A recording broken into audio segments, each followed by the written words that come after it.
이 영상은 AI 성우의 음성을 활용하였으며 주요 브리핑 내용을 사전에 요약해 안내드립니다. 한, 벨기에 정상회담 결과와 한, EU 협력 확대 방안에 대해 강유정 수석 대변인이 브리핑합니다. 네, 안녕하세요. 강유정 수석 대변인입니다. 모두 수고하십니다. 유럽 방문 2일차입니다. 오늘 오전에 개최된 한국 벨기에 정상회담 결과와 오후에 개최되는 유럽연합과의 정상회담 기대 성과에 대해 말씀드리겠습니다.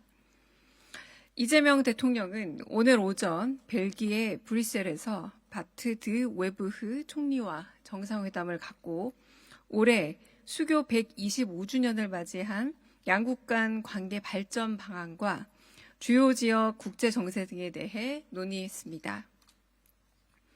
이 대통령은 취임 후 첫 유럽 순방에서 올해 양국 수교 125주년을 맞이하는 벨기에를 방문하게 된 점을 뜻깊게 생각한다고 전했습니다. 드 웨브 총리는 한 세기가 넘는 양국 간 우정을 기념하는 올해 대한민국 대통령을 벨기에에 모시게 된 것을 매우 기쁘게 생각한다고 답했습니다. 이 대통령은 벨기에가 6.25 전쟁 당시 전투부대를 파병해 대한민국의 자유와 평화를 위해 헌신해 준 것이 한국의 세계 10위권 경제대국 부상에 기여했다며 감사를 전했습니다.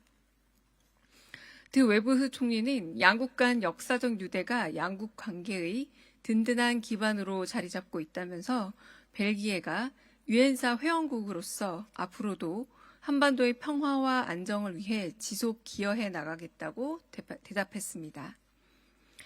양 정상은 올해로 발표 15년 차를 맞는 한 EU FTA를 토대로 양국이 견고한 경제, 통상, 협력 관계를 구축하고 있는 점을 평가하고 특히 배터리, 소재, 에너지 분야에서 양국 기업 간 투자가 지속 확대되어 향후 전략산업 중심으로도 협력이 확대되도록 관심을 갖고 지원해 나가기로 했습니다.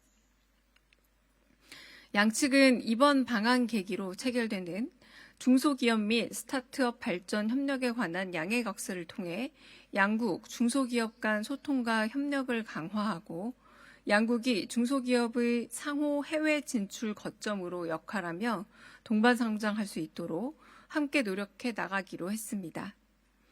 또한 양 정상은 양국 간 교류를 더 활성화하기 위해 한 벨기에 간 직항 재개를 위한 방안도 계속 모색해 나가기로 했습니다.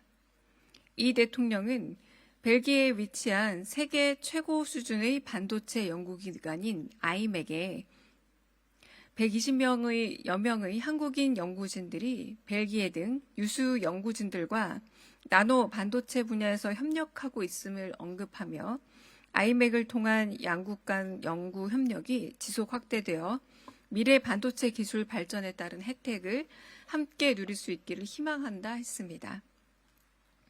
드 웨브 총리는 세계적인 반도체 기업을 둔 한국과의 협력은 벨기에에도 유익한 일이라고 하면서 해당 분야에서 양국 간 협력이 강화되도록 관심을 갖겠다 대답했습니다. 양 정상은 교육 분야에서 양국 간 협력이 활발해 양국 간 미래도 매우 밝다는 데에 공감하고 이번 방문을 계기로 한국국제교류재단과 루벤 대학교 간 한국학 교수직 설치 지원 협약서 체결과 겐트대학교 송도 글로벌 캠퍼스 내 대학원 과정 신설 추진 등을 통해 향후 협력을 지속 확대해 나갈 계획인 점을 평가했습니다. 드 웨브 총리는 양국 국민 간 교류와 상호 이해가 더욱 증진될 수 있기를 기대한다고 했습니다. 양 정상은 주요 지역 정세에 대해서도 의견을 교환했습니다. 양 정상은 유럽과 아시아의 안보가 긴밀히 연결되어 있으며 한반도의 평화가 지역을 넘어 국제사회의 안정과 번영에 기여한다는 점에 인식을 같이 했습니다. 특히 이 대통령은 남북 대화 재개를 위한 우리 정부의 노력을 설명하면서 우리 한반도 정책에 대한 벨기에의 관심과 지지를 당부했습니다. 이번 한 벨기에 정상회담은 수교 125주년 계기 양국 정상 간 유대감을 형성하고 향후 양국 간 협력 비전을 공유한 의미 있는 만남으로 평가됩니다. 특히 유럽의 주요한 물류 요충지이자 EU의 정치-경제 수도인 벨기에와 중소기업 간 경제 협력의 상호 거점 기반을 마련하고 미래 세대 협력 확대의 새로운 모멘텀을 마련했다는 점에서 이번 만남이 향후 양국 발전의 주춧돌로 역할할 수 있기를 기대합니다. 다음으로 오늘 오후 이재명 대통령이 가질 유럽연합 측과의 정상회담에 대해 예고 브리핑하겠습니다. 이번 이 대통령의 EU 방문은 안토니오 코스타 유럽연합 정상회의 상임의장 및 우르슬라 폰 데어 라이엔 EU 집행위원장의 초청에 따른 것이므로 것으로 우리 대통령의 8년 만의 EU 방문이기도 합니다. 한 EU 정상회담에서 양측 정상은 안보 방위, 경제 통상, 기후 재생에너지, 디지털 첨단과학 기술 등 양자 협력뿐만 아니라 한반도, 중동 등 주요 지역 및 글로벌 현안에 대해서도 심도 있게 논의할 예정입니다.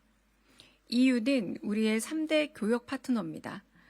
우리 기업 지원 차원에서 최근 EU가 추진 중인 철강 관세 쿼터 TRQ, 탄소 국경 조정 제도 등 국제 규제 입법이 EU의 경쟁력 강화와 기후 변화 대응 등 취지에도 불구하고 새로운 무역 장벽이 되어서는 안 된다는 입장을 전달할 계획입니다.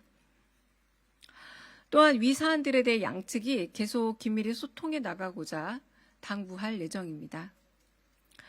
또한 양측은 중동 전쟁 등 지정학적 위기와 격변하는 국제 정세 속에서 규범 기반 국제 질서, 다자주의, 자유무역 질서의 중요성을 재확인하고 유사 입장 파트너로서의 공조 방안을 논의할 예정입니다. 이상입니다.